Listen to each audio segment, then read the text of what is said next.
Andréa Souza. Vamos à Bíblia. Livro de 1 Coríntios, capítulo 7. Quanto aos assuntos sobre os quais vocês escreveram, é bom que o homem não toque em mulher. Mas, por causa da imoralidade, cada um deve ter sua esposa e cada mulher o seu próprio marido.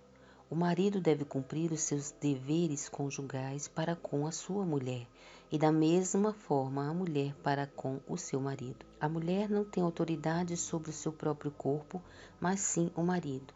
Da mesma forma, o marido não tem autoridade sobre o seu próprio corpo, mas sim a mulher.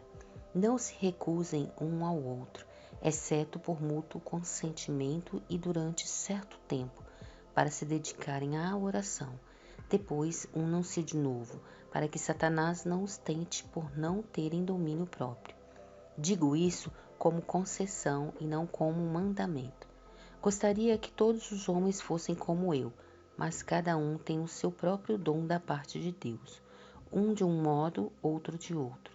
Digo, porém, aos solteiros e às viúvas, é bom que permaneçam como eu, mas se não conseguem controlar-se, devem casar-se, pois é melhor casar-se do que ficar ardendo de desejo. Aos casados dou este mandamento, não eu, mas o Senhor, que a esposa não se separe do seu marido, mas se o fizer, que permaneça sem se casar, ou então reconcilie-se com seu marido, e o marido não se divorcie da sua mulher. Aos outros eu mesmo digo isso, não o Senhor. Se um irmão tem mulher descrente, e ela se dispõe a viver com ele, não se divorcie dela. E se uma mulher tem marido descrente, e ele se dispõe a viver com ela, não se divorcie dele.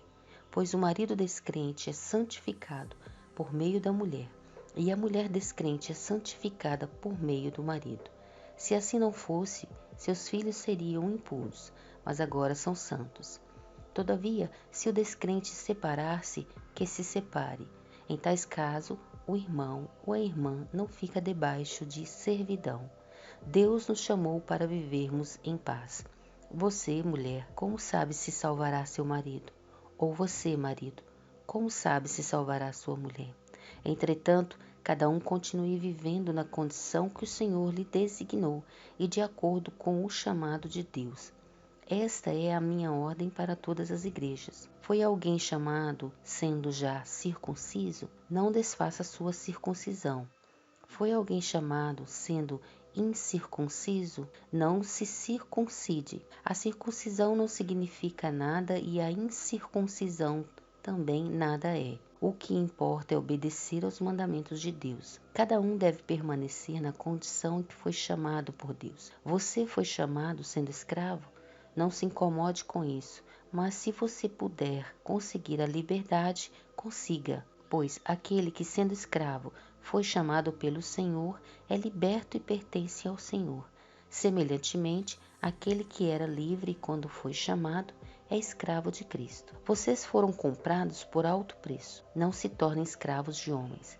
Irmãos, cada um deve permanecer diante de Deus na condição em que foi chamado. Quanto às pessoas virgens, não tenho o mandamento do Senhor, mas dou o meu parecer como alguém que, pela misericórdia de Deus, é digno de confiança. Por causa dos problemas atuais, penso que é melhor o homem permanecer como está. Você está casado? Não procure separar-se. Está solteiro? Não procure esposa. Mas, se vier a casar-se, não cometa pecado. E se uma virgem se casar, também não comete pecado. Mas aqueles que se casarem enfrentarão muitas dificuldades na vida, e eu gostaria de poupá-los disso.